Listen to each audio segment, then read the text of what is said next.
Thank you. Yeah, we And are like, yeah, thank you.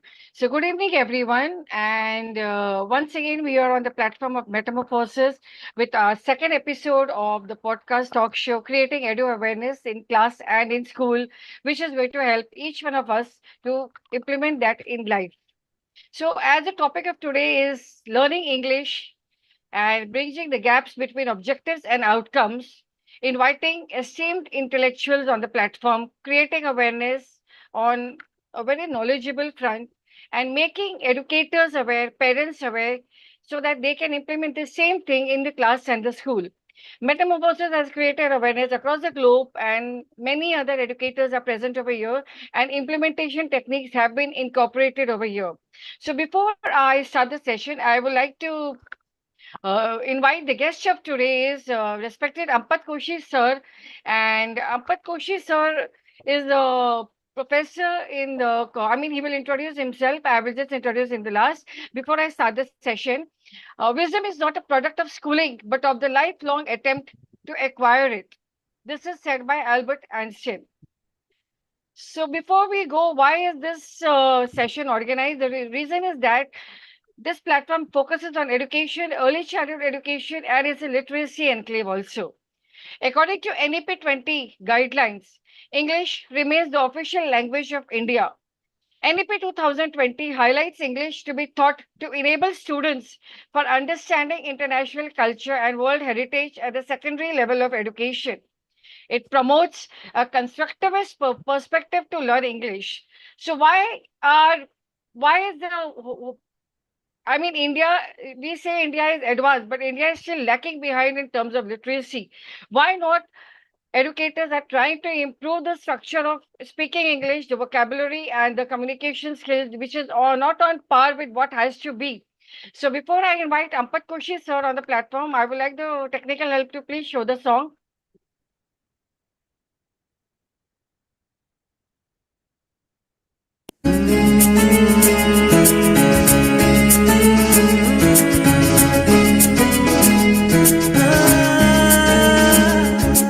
अगर कोई कर सकता है तो मैं क्यों नहीं, क्या है उनमें ऐसा जो मुझ में नहीं। अगर कोई कर सकता है तो मैं क्यों नहीं, क्या है उनमें ऐसा जो मुझ में नहीं। झांक ले अपने भीतर खुद से आ पूछ ले, कैसी चाहे जिंदगी खुली आंखों से देख ले। मुट्ठियों को भींच गए, सांसों को खींच गए, मुट्ठियों को भींच गए, सांसों को खींच गए। सबसे टकराने को, शिखर पर जाने को मैं तैयार हूँ, मैं तैयार हूँ, मैं तैयार हूँ, मैं तैयार हूँ।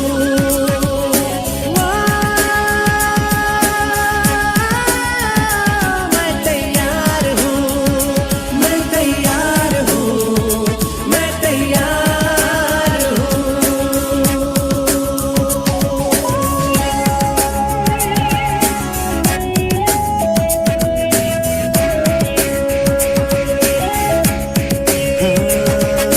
मुश्किलें हो कैसी भी मेरे हौसलों से कम है, अंधेरों को चीर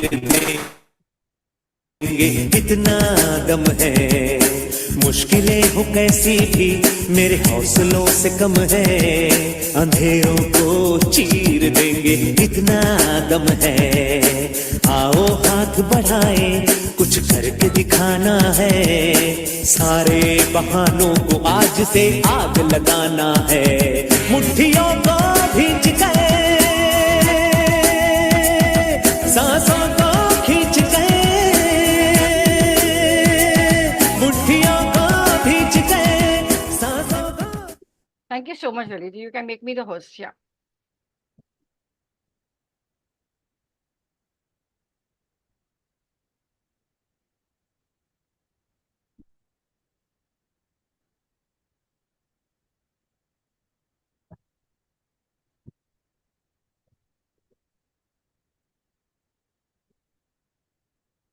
Yes, ma'am, So you are here host. we have, yeah. So here we have respected Ampat Koshi sir, and I will take warm honor to invite him on the platform of Metamorphosis to create awareness on the subject matter that he's going to speak about today and introduce about yourself, the work that you're doing. So welcome, sir, on the platform of Metamorphosis. Yeah, thank you, Sonal ma'am, for giving me this opportunity to speak here. And I would first like to introduce myself. I'm presently an assistant professor in the Department of English in Mount Carmel College, Autonomous, Bengaluru. It's an esteemed college in the sense that if you look at the ratings, they are quite high up in Bangalore, in Karnataka, in India. But I would like to talk as an educationist. And, I'm basically teaching general English for BA, BSc, BCom, and other combinations of students. I'm also teaching BA English Language and Literature, and I'm teaching MA English Language and Literature. I'm guiding students to do their MA theses. Earlier, I have done research work as well as guided students in MPhil and PhD. So when I was listening to that beautiful song, I was thinking that you are concentrating primarily on school children. I have taught in school, but my talk today will be on the basis of the present work I'm doing, which is teaching in college. However, there are many intersections between teaching in a school or teaching in a college and teaching as such and teaching English. So that I think that anyone who is going to listen to this talk now or in the future, because it will be on YouTube, they will be able to get a lot out of it. They will have to abstract it, as I will be pretty specific, but still they'll get a lot out of it. So I would like to start by talking about the definition of quality education as I see it. I mean, India is a country with the largest population in the world at present. We have overtaken even China. And the problem here is that when you have so many people, you have to concentrate to a certain extent on quantity rather than on quality. You're trying to make everyone have the tag of literacy. You're trying to make everyone equipped enough to get a kind of a job, build a kind of a career, but you don't really have a chance to ensure quality all the time. So what is quality education? Well, that's the first thing that I want to look at. Quality education is a mode of delivering excellent instruction. It's a mode, so the mode keeps changing.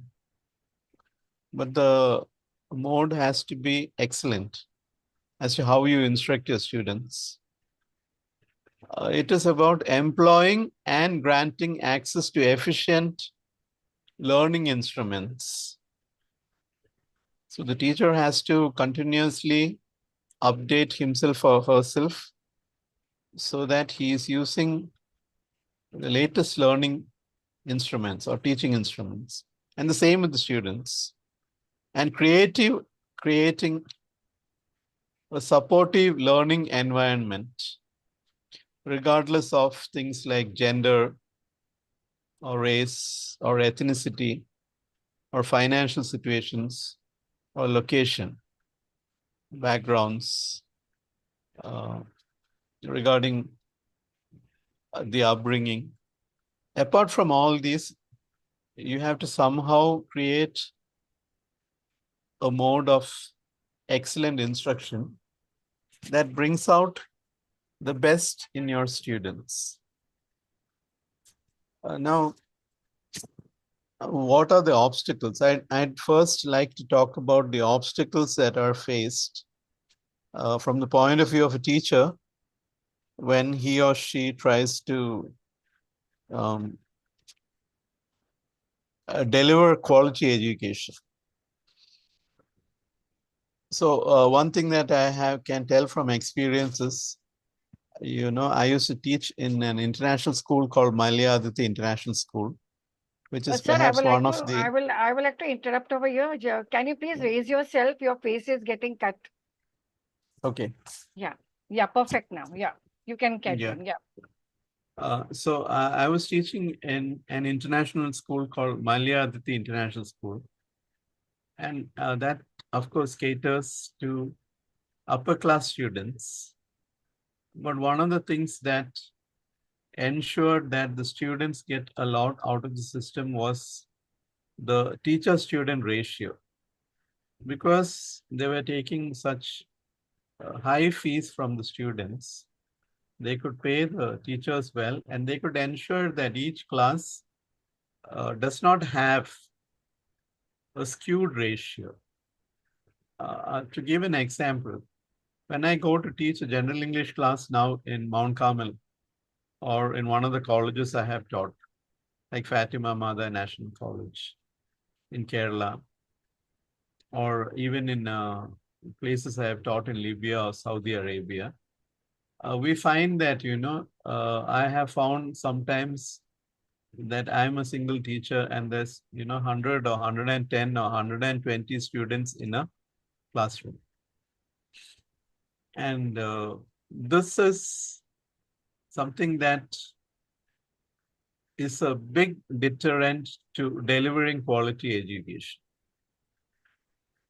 So one thing that has to be dealt with somehow is to see that the teacher-student ratio is kept to a point where it's possible for the student to get a kind of one-on-one interaction with the teacher. Now, this is not practical in India to a large extent because, we are not a, what do you call it, country that can really afford that if there are 110 students in a classroom or 120, then we can have 5 or 6 teachers all teaching the same subject at the same level of excellence to that class. We can't really afford it, or at least we say we can't afford it. And that's why international schools have mushroomed and so on and so forth, which wasn't there earlier. Earlier, there were public schools, but now there are international schools everywhere. And the basic thing about international schools is the idea of taking extremely high fees to ensure that there are only a few students for each teacher. While this leads to a certain improvement in quality, the masses remain unenlightened. So I will be dealing with one of the solutions to this later on in my talk. So the first problem is the teacher-student ratio. Now, we also need to look at the teacher. And what I mean by that is, if you take how teachers are prepared in India, whether for school teaching or for college teaching, and I want to talk very specifically about this because I think these things have to be addressed specifically. For school teaching, teachers usually take a BA degree or an MA degree. And when they come to college, to teach in a college, you have something called a UGC test, a state eligibility test to become a lecturer or a assistant professor, or a national eligibility test. Now, these are all things that I have taken. I have a diploma in education and I have a UGC NET, which enables me as a person who's qualified to teach in any state in the nation or anywhere in the nation. And I have also other qualifications which enable me to teach abroad. But the fact is that most of the teachers who take these courses, some of them know how to teach, but they don't have knowledge. Some of them have knowledge, but they don't know how to teach. And this is the main problem that I have faced. Along with that, there's also a very laissez-faire attitude where you're not supposed to tell anyone else whether they are, good at teaching, and you're not supposed to tell others that they are good at knowledge, but they have to improve their teaching skills. And the first set, you're not supposed to tell them that they're good at teaching, but they have to improve their knowledge. So it's very difficult in your own country. If it's abroad, you can easily say these things to others because they think of you as a stranger and they're ready to, or they're open to criticism. Criticism.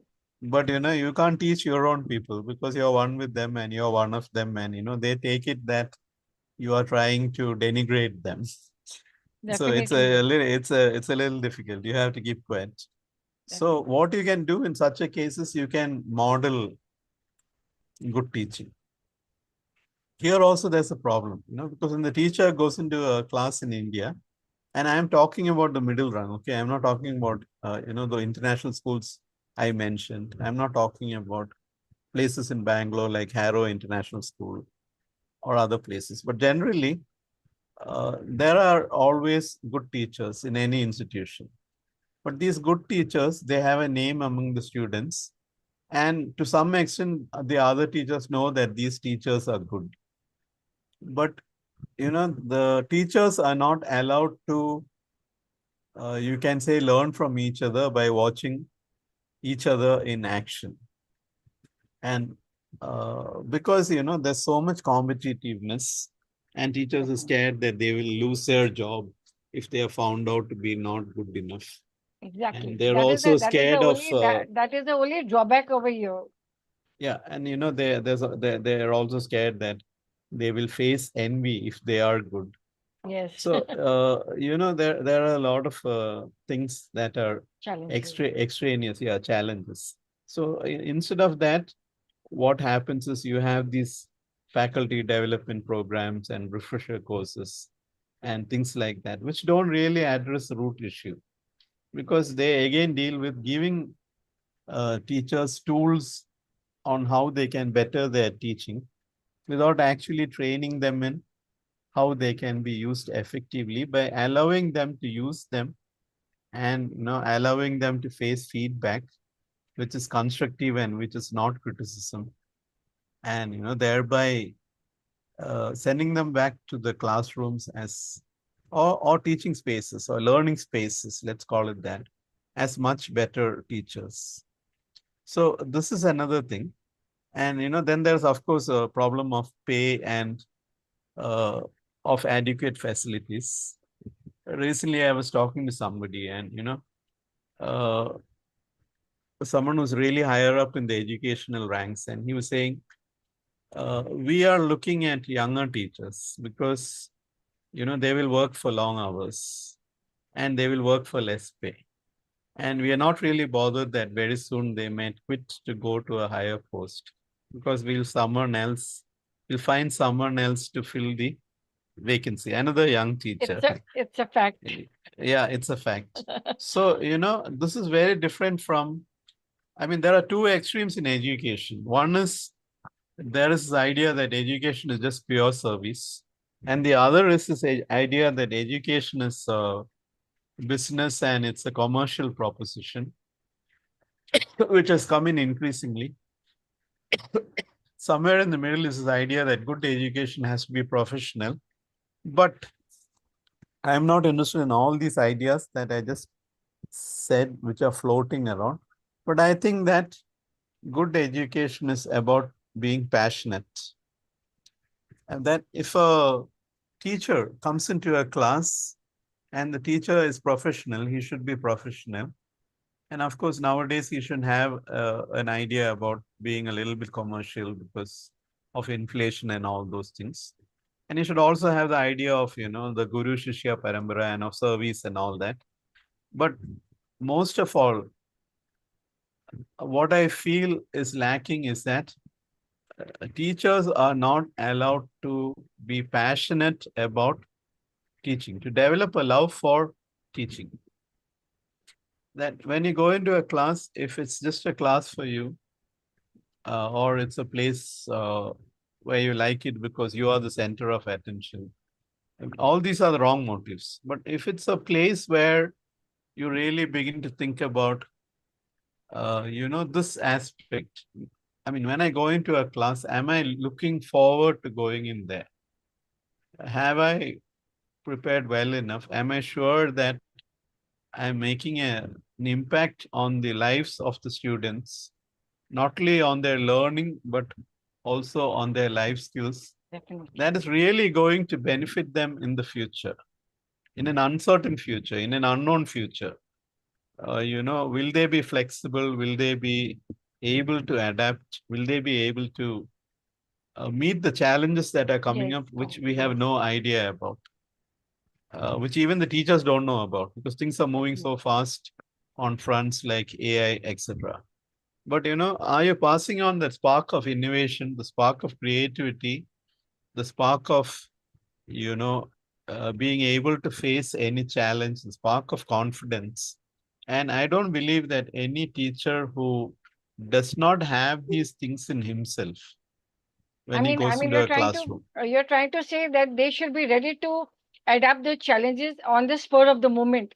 The Yeah, literally. qualitative challenges they have to combat. Exactly. Qualitatively. Yes. I mean you should pass on to the students Yes. an enthusiasm and a spirit, not just Yes. knowledge, Exactly. a kind of wisdom, Yes. whereby they can say, yeah, I know that tomorrow something may come up that I never expected, like COVID or whatever. But I can still sail through that and come out on top. Yeah. So we are looking for something from teachers which is much tougher than what was expected from teachers earlier, which was to produce good grades, to make everyone pass, and to bring out a kind of a factory of degrees and results. We're looking for something more. Yeah. So to come back. To come back to something that teachers need to really think about is when they go into a class, to be aware that the students are facing many different teachers. So to know whether they are pitching it too low or pitching it too high, the standards, and to keep thinking about graded learning and blended learning and things like that, which are very relevant nowadays, and to keep thinking whether they are keeping their balance, or whether it's very difficult to go into a classroom. I've done a course called differentiating instruction from USA. And that's something that I really haven't come across much in India. It's a very fascinating idea. What it means is that what is the exact meaning of differentiation means like? Differentiation is that when you go into a classroom, you don't just start teaching, but you take time to get to know the students, because the students are at different levels. Definitely. And so you have to make lesson plans. Yes. In your mind, at least, if you're in college, whereby you cater to all the students there. There are high achievers there. There may be a genius there. There are also students who are very intelligent, but who are poor at expression and communication. And there are also students who are, not able to pick up so fast. There may be students with learning disabilities. It's a very mixed crowd you're dealing with. So unless you really take the time to ask yourself, am I passing on something to them that will help all these students? Exactly. Which is something that I feel that very few teachers do. They need to be ready with the strategic planning. Yeah, which continues is throughout your life. It's a lifelong learning on the part of the teacher, because every day you have to fine tune yourself and change it and think about it. So, for example, today I went into a class because I was giving this talk, and I wanted to. It was the first class with a set of students because our semester has just started. And, they have gone through 2 semesters. So I asked them, you are learning English. This is the 3rd semester you are learning English in this college. I want to know from you what you want. What do you want to learn? What do you expect to get? What do you demand to get from my class when I am teaching you English? And it was fascinating because, at one level, I made every student in the class tell me what he or she hoped to get in the coming semester from my class when he or she learns English. And what was fascinating was none of them told me, I want good grades. None of them told me, I want to get a rank. But all of them told me, and this is where we underrate students, Definitely. But yeah, because you would expect that that's at least one student would say that, but not one student said that. But they said, they said very specific things. And it sounds like a repetition, it sounds like surprising that they should say the things they said. For example, they said things like starting from basic things. Like one student said, see, when I write, I only use the full stop and the comma. Yes. And this is a girl who is doing a second year BA. Or BSc or BCom or whatever. I don't want to reveal the exact combination, but, and she's saying, I would really like to learn how to use every punctuation there is in the English language. Now, she's not really saying that the previous education she had failed her. That's not the point I want to make here. I mean, it's not that all her previous teachers were bad or anything. But these children have an understanding that there's always something more to learn, and there's Definitely. always something more to get hold of. And they are easily disappointed when they don't get it. When they feel that we are stuck at a certain place, They start questioning themselves that stagnated. where are we lacking? Yeah. Yeah. It's a very positive thing. Like, if you and they told me all these things. Another girl said, I want to work on my pronunciation. Yeah. And she also said, you see, when I speak, I tend to speak in half sentences, but I want to learn how to speak in full sentences. Another girl spoke of how she wants to improve her grammar and syntax. Now, all these answers might bore an ordinary teacher because the teacher will think they're not saying anything new. But they are saying something new because they are not saying that we want to learn what we already learned once again. They are saying we want to keep moving forward. And they feel that, that is not happening. And this is the real Picture. failure of today's education system. So to come to the title, our aim is to keep them moving forward. A student who is in the second year of BA should feel, after studying the first year of BA, after studying general English in it, I know more than what I knew in 12th standard or +2. And, now I want something even more. More. But if that student says, I feel that I didn't get it, I feel I'm still stuck somewhere.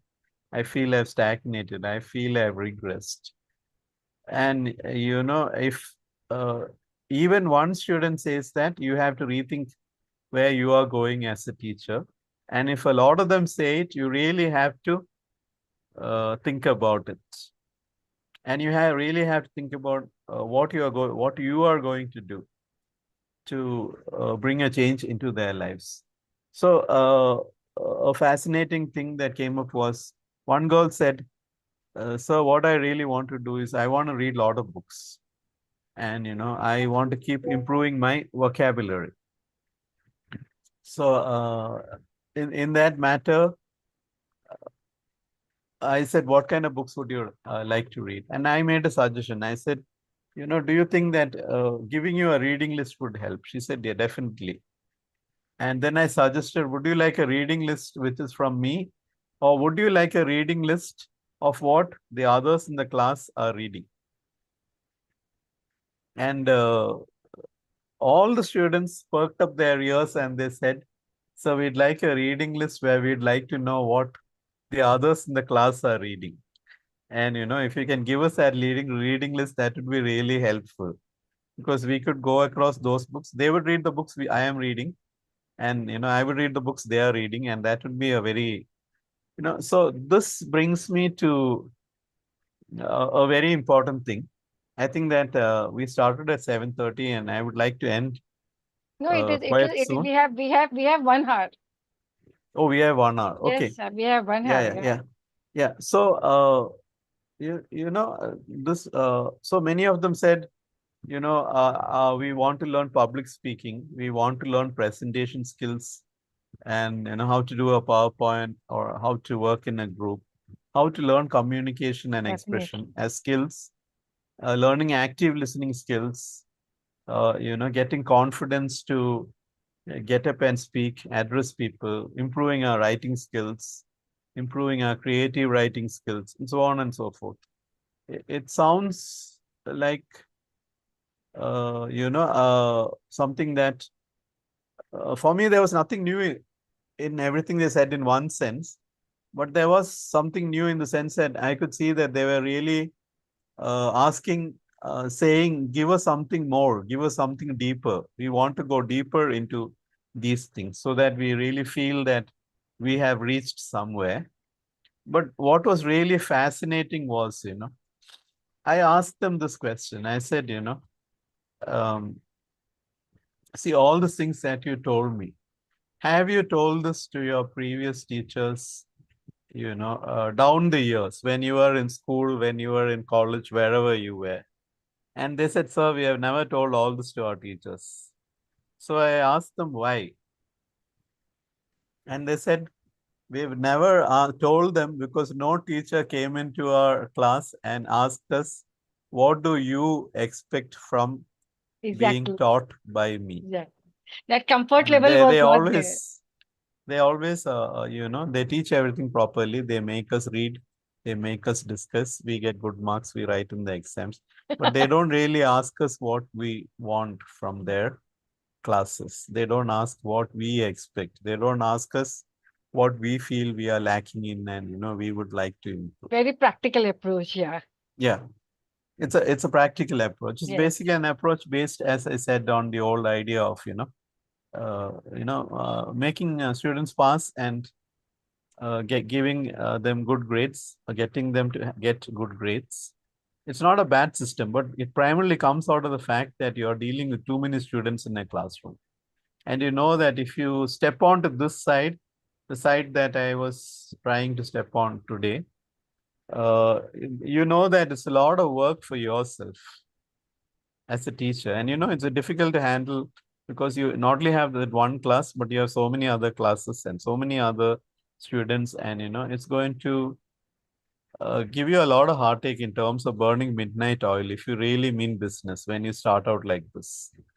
And many teachers don't want to go there because you also have to juggle family and children and so many other things. Yeah, that's the only drawback. They want a shortcut route, number one. And Yeah. they want to escape the additional responsibilities. Yeah. So, But I understand that also. But I feel that, the tremendous joy you get when you see in a classroom, even if it's only one student, that student Definitely. blossom and reach his or her potential. yes. That would be a sufficient reward to make up for all the other things that you would have to, juggle desperately to ensure that, in your teaching also you get a lot of satisfaction, as you say. Yeah. So the one thing that, I have come to understand is, in a place like India, This will not work in school, but it will work in college. It will work in my classes. That is, about how to improve the situation. And now we know about pedagogies by people like Howard Gardner, and I told you about differentiating instruction. And there are pedagogies by others. I have written a book which deals primarily with education. And there's Edward Bono, and there's Paulo Freire. There are so many others, who have been great thinkers in the field of education, like Vygotsky or Piaget and all that. But one word that really, stands out for me, which doesn't really come from any of them, is the idea of democratization. What that means is, if we can make our classrooms into spaces that where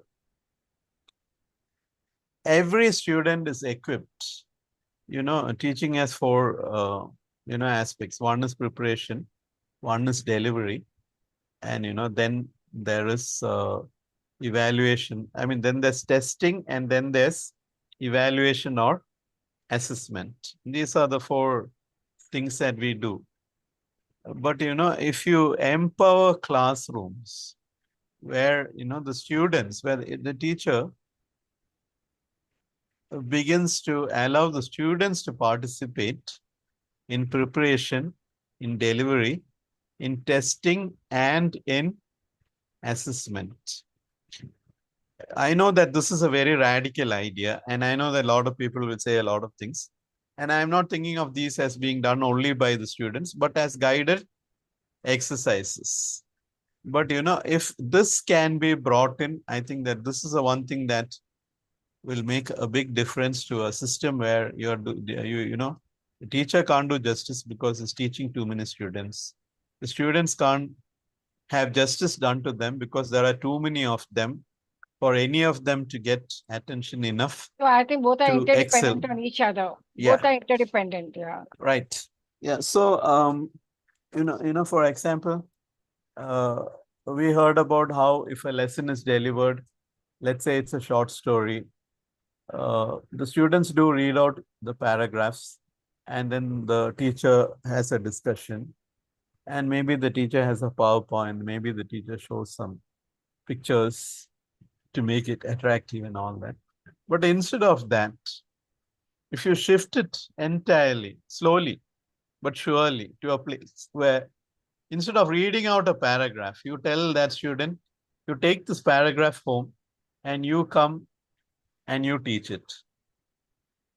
And then the second student, and then the third student, and like that you put it together. And then you also ask that first student, you have taught it, now you prepare the questions that you think should be asked on that. And you prepare the answers, and you ask the students questions, and the answers that they give, you try to evaluate it, and you try to tell them how good they have performed. Performance level, yeah. Exactly. And I feel that if it can be made a participatory exercise in every class, and if the students are ready, the students will be ready to participate only if the teacher gives them a lot of empowerment, in the sense that the teacher, begins to understand the students as to, like, one student may be good at preparing questions, one student may be good at teaching, one student may be good at evaluating, one student may be good at, seeing the level of another student, like, the student needs more help than that student. Definitely. So, that is, I will say, I will call it as peer-to-peer learning also. Peer-to-peer learning. That's exactly what I'm. Yes. That's exactly what I'm talking about. So if you can have peer-to-peer learning, if you can learn in small groups of 2s, 3s, or small cells, one bench, or 5 students, break it up and then bring it back together where they all put it into the kitty and they learn from each other at the final level. Now, the people will say the problem is that there'll be a problem of time, but I don't think there'll be a problem of time if the teacher is ready to do the planning properly. Yes. I don't think the syllabus will not be covered, or I don't think that the teacher will lag behind and not finish the syllabus. But the teacher has to be ready to be fully involved in the process, because the students can't do it entirely by themselves. They need some guidance. Guidance. So it is asking the teacher to do more work, and it's also asking the teacher to do more work without any reward. Because, nobody's going to come and tell the teacher you're doing a better job than other teachers or anything. But the reward will come from the students. And the reward is something that will come not only in the short run, but also in the long run. When the students, after many years, they will come back. I've had many such experiences, and they will say, that those classes really made a difference to us in our lives, because, we picked up not only knowledge, but we picked up skills, and we picked up, so many other things that many were things so unknowingly, many things children pick up unknowingly, which we are also essential. not aware. Yeah, we are not aware. We are We not picked aware. up, for example, life skills are not something that Yes. we teach. Value education is not something that we concentrate Yes. on in the classroom, but they pick up all those things. Yes. Even minor things like punctuality, or, Yes. because when you're answerable to your own peers, you take it much more seriously than when you're answerable only to the system or to the teacher, and your only aim is to get through. And something I really found is students are really challenged when, they find that when the teacher talks, the students listen. But when a student talks, the others don't listen. And, I find that it often brings out the best in them, because, they're so eager to convey what they want to, and they are so bugged by the fact that the other students are not ready to listen to them, that, they find sometimes more innovative ways of putting their point across than any teacher ever would imagine, or, be able to do through all So, this sir, education. I have some questions for you. So, Yeah. if you are able to answer them, the first thing is, see, it might be it can be early childhood education, or a marginal population you can take into consideration. So, the first is, how does research contribute to what teachers do in classrooms with their students in terms of incorporating literacy skills or implementing basic English language? This can be for the juniors as well as for the high school. Right. My problem with research is that in India, there's a wide gap between doing research and applying these things in the classroom. Research is, at least at the college and university levels, research is often done more in terms of pressure from higher up, saying, you have to write a paper every 6 months. It has to be published in a UGC Care Journal or Scopus, or and it's qualitative, it's scientific, it's all that. But it's not done in the level of something very practical. You do the paper, you get it published, and then you come back to classroom and you continue being the same thing. old good teacher, or I totally agree with this point. teacher who just wants to finish the job and portions and be done with it and all that. So I don't think that situation can change unless research is connected to being not based, qualitative research today or quantitative research. It's more quantitative research that is done. Like, you do a study on students, the grammar of students, and then you say, I did a survey with so many students. I found that their grammar is weak. This percentage of students were weak in verbs. This percentage of students were weak in nouns. But instead of doing that, if it was twisted around to a study where a teacher could show that the beginning of the interaction with the students, this was a percentage of students who could not handle verbs properly or tenses properly. But by the end of so many months or years, there was a marked difference. And how that difference came about could be illustrated. And that would be of some help to other teachers, provided that it was not being manipulated, provided the data is not being manipulated. You know, I have, this is very practical. Like I have seen, I went into another class and, there I was telling them, I did this exercise of telling them, please write down, the name of a person who has inspired you the most. And it was a very good exercise because, the students mostly, they wrote things like my mom, my dad. A few students wrote names I of think teachers. this has been going on from the last 100 years only. No advancement is made over here in terms of who Exactly. inspired you the most. Yeah. But I want to talk about exceptions. A few students wrote the names of like the name of a teacher who had taught them in school. And a few students wrote the name of a teacher who had taught them in college, in my college, in our college. Someone wrote the name of Jay Shetty. Someone said my brother-in-law, and two students wrote myself. Okay. So all these answers, you see, it's not whether I've come across these answers before or not, but I found them all interesting because I found that, there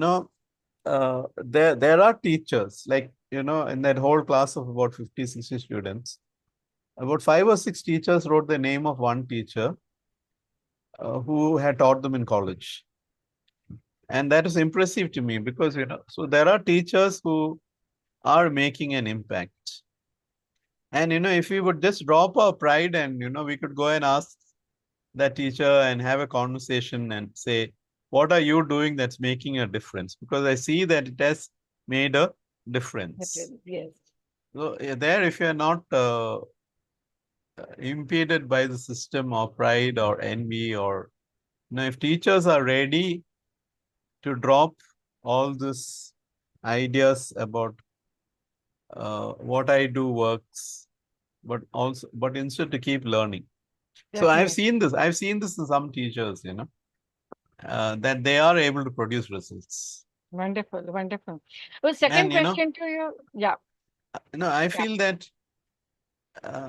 feel that instead of recognizing them by giving them an award or, or competing with them or something, I feel that such teachers should be allowed to present their research, because I feel that there something would come forth. But they have experience, they can make it into a research. Yeah. Exactly.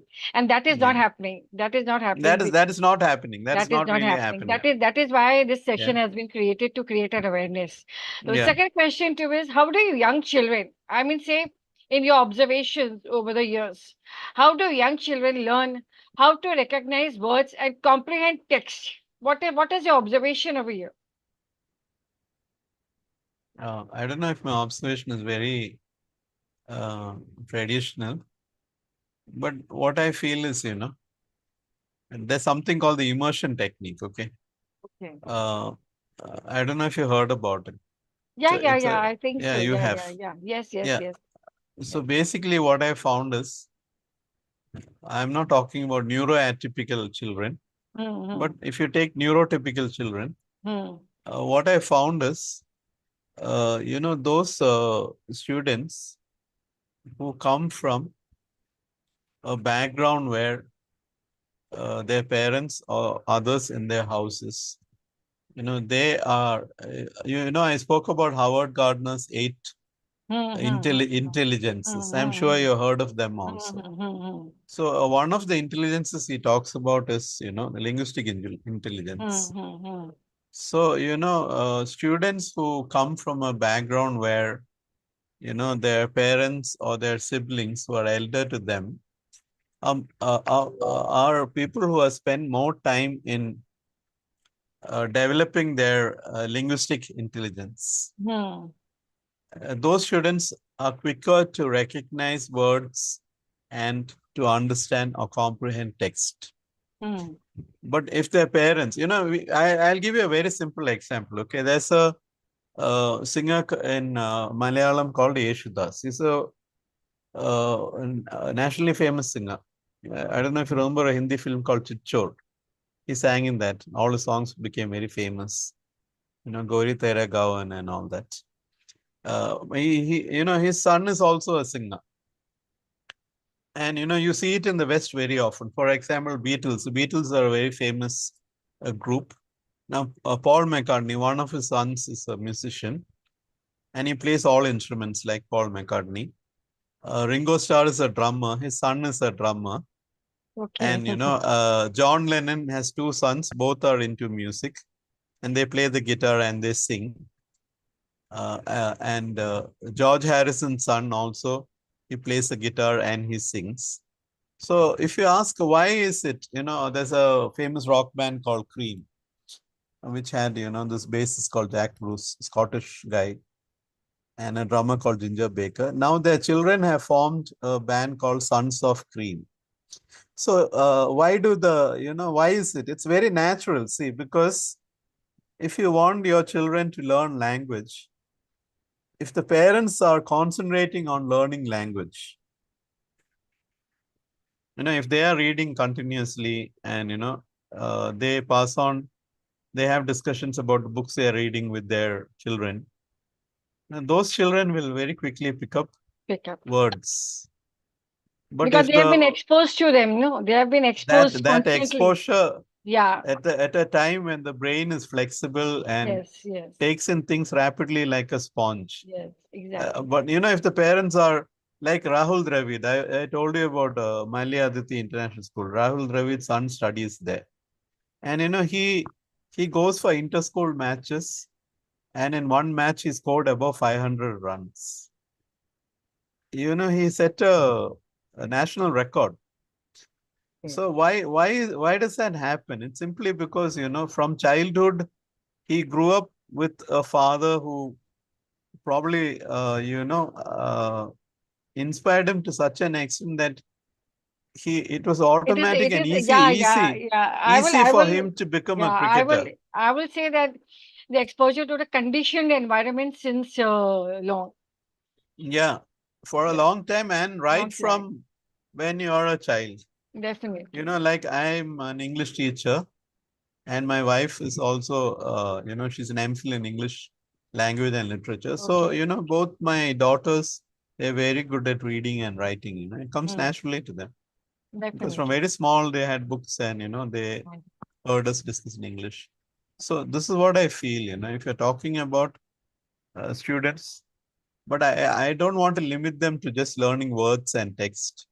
But you'll find in a class that if some students are very good at language, it's because they come from an environment from very small. Plays a very big factor. Yeah, it plays a very big factor. Very big factor. It plays a huge role. Okay, third question to you, sir, is what do the terms multimodality and new literacies mean in reference to literacy teaching and learning? Yeah. You see, new literacies is an extension of the idea of new disciplines. Okay. First, we had, like when I grew up and all, when I was in school, we would learn subjects like, for example, we would learn history, geography, and civics. That is a kind of a group of subjects or a cluster that we used to learn together. But you see, as times have progressed, now for example, I talk to students about new historicism, which means looking at history from different perspectives and points of view, not as something fixed, but that history changes with the teller. So, new literacies is about new ways of reading, new ways of comprehension, and new languages that have come up. For example, early on itself, we had different languages other than the 3 R's. You had the language of chess, you had the language of mathematics. You didn't just have writing, reading, and you had these other languages that it was possible to pick up. Now you have these other languages that have become very relevant. The language of programming, the language of data collection and data analysis, the language of cartography or mapping, which is what, something you pick up when you use Google Maps, for example. So we have to pass on these new literacies to our students because they have become more important for life in a sense than the early literacies. Exactly. It's very important to know how to order something online and get it delivered to your house. It's very important to know how to use a credit card, a debit card. What's the difference between a That credit is a and a more, debit card? exactly. And how not to be scammed. That is a literacy in itself. Exactly. How to use social media, how to interact, how to make sure that your children, how to teach your children to protect themselves in a world where they can easily be taken into something very bad for them. So these are all literacies that people are not speaking of. Definitely. And to teach these literacies, now I come back to your question. We cannot teach these literacies in isolation as we did before by concentrating only on one discipline. Like just by teaching them English, I can't teach them these literacies. So I need multimodalities. And that is where the word multimodality comes into, play. So to come back to my definition of quality education, we cannot do these things unless we have this idea that teaching quality education is a mode of passing on or delivering excellent instruction. Yes. But now it's not a mode, it's modes of passing on excellent instruction. For example, it's not enough for me to take in a drama. I would also have to show the film. I would also have to give my students audio text. Exactly. There's a process involved. There's a process involved. Yeah, yes. There's a process involved. And I would also have to, ask them to act it out so that they can make it their own. And, ask them to read out the text aloud in class. So I have to use modalities. And, I can also bring in experts from around the world now at the click of a button. So I could show them how the same text I am teaching, the difference between the way I teach it and how an expert teaches it in a place like Harvard. They could listen to an online class. And, I don't have to be afraid of any of these things. I don't have to be afraid of AI. For example, people say, students should not use ChatGPT. But it's absurd because they will use ChatGPT anyway, whether you want them to or not. So the question is, how can I make it part of my teaching methodology so that I can teach them how to use it in such a way that it enhances their learning ability? Exactly. Definitely. This is all you can do. Or so you can tell them in class not to use the mobile. Yes, yes. And because they respect you, teachers need to be very aware of what to do, what not to do on a very mindful approach. Yeah. Mindfulness is the ideal word. Definitely. So you can tell them not to use the mobile, but anyway, they're going to use it when they go outside. Exactly. So it's better that, you allow them to use it inside the class sometimes, but in a way in which they can see that it has much more potential than just doing the things they usually do with it. Definitely. Wonderful. So we have to adapt. We have to evolve. We So have to. Yeah, it was actually, in-depth learning. And with there are more questions and more to learn from you, more to ask you on this, because it is a very vast topic. It cannot be covered in 1 hour. It can't be covered. So, coming back to another round, that is the last round of the session, is I would like to ask you 5 questions in 5 minutes with a short answer. Okay. What are the 3 qualities that you think define a good teacher? I think that, flexibility and empathy and a thorough knowledge of the subject. These What are is the the three things golden a teacher what is the needs. golden rule in the classroom? My golden rule is to make the student aware of his or her own limitless potential, Wonderful. and later work on it so that it all comes out. Wonderful. What are the 2 steps that you will take to help a student who is coping with a struggle? 2 steps. Yeah, well, first I would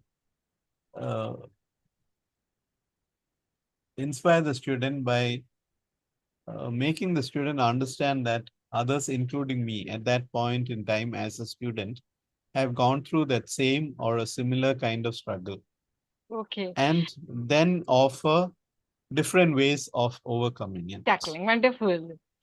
So, any 3 things that you motivate your students day in and day out? Uh, to learn how to read, to learn how to write, and to learn that these things can be fun. Fun. Lifelong, Way of learning. lifelong learning. Wonderful.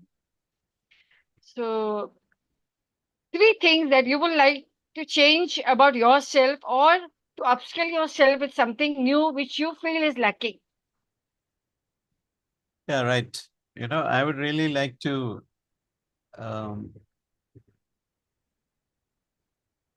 I come from a background where I lecture a lot, Okay. Because that's the kind of background I grew up in. But yeah, I would really like to cut down on my teaching time and give more and more time to my students. That's one thing Wonderful. I would like to change. And the second thing is that, yeah, I would like to upskill myself. In fact, I'm doing it. Okay. Yeah, upskill myself on, how to use generative AI. Wonderful. The need of the hour. and to bring it into the classroom to help Classroom. students. Wonderful. Yeah. And you think you will be able to do it? Will you be able to do it once you pick up it? Once I you pick can, it up? I can, Yeah, I can, wonderful. of course. And that is Yeah. why I say that age is not a barrier for learning anything new. No, it's not. It's not. Definitely. So the the last third, question. the Yeah, last and the third thing is, I would like to give technology a heart. wonderful. Exactly. And what are the 3 best ways to teach English to 2 different categories? One for the lower classes and one for the higher classes. 3 best ways. If you want to suggest to a teacher. Yeah, I think for the lower classes and the higher classes, the first best way is to allow your students to be creative, which means that, uh, if they make mistakes, you don't correct them because that may be part of their creative process. You correct them later, not at the point at which they make something that you think is a mistake. So, for me, poetry is very important because poetry allows them that free space where they can do a lot of things without being censured for doing it. The second thing is that I would try to instill a love for reading. And the third thing that I would like to say is, uh, some teachers teach, but some teachers inspire. Wonderful. Exactly. And Yes. Yes. that is, In their own different ways. yeah, Definitely. So it that was is wonderful. one thing. Wonderful, sir. It was wonderful having you here on board.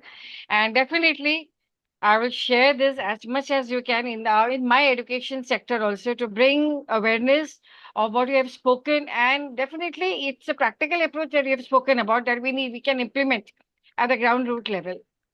So thank you, sir, for being a part of today's session. And it's an honor that you took up my invitation with respect and my warm regards to you.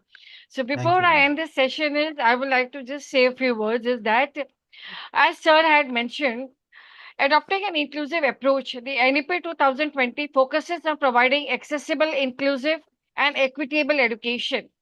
The pedagogy used in the classroom must reflect the inclusive approach so that learners can relate what is taught in the class with the multiple perceptions and realities they experience. And definitely, teachers do share their experiences with what they want and the changes they want to bring, as Sir has mentioned in today's session. So, thank you so much, sir, for being over here. And tell me, just 1 minute. Thanks, Sonal ma'am. You're a Yeah, wonderful, yeah, you're a 1 minute. wonderful curator. So, tell me, and I forget. Teach me, and I may remember. Involve me, and I learn. This is the quote said by Benjamin Franklin, and Yeah, which has to be implemented every day, I think. So you don't understand anything until you learn it more and more. So when we say कि दिल मांगे more, तो our brain also keeps saying, I want to keep learning. Give me something new and creative all the yeah, time. So thank you exactly. so much, sir, for being over here, and humble regards to you. Thank you, And ma'am. next time, definitely on another topic of criticism, as I've heard it now. Thank you so much. Yeah, Thank you, sir. thank you. Thank you.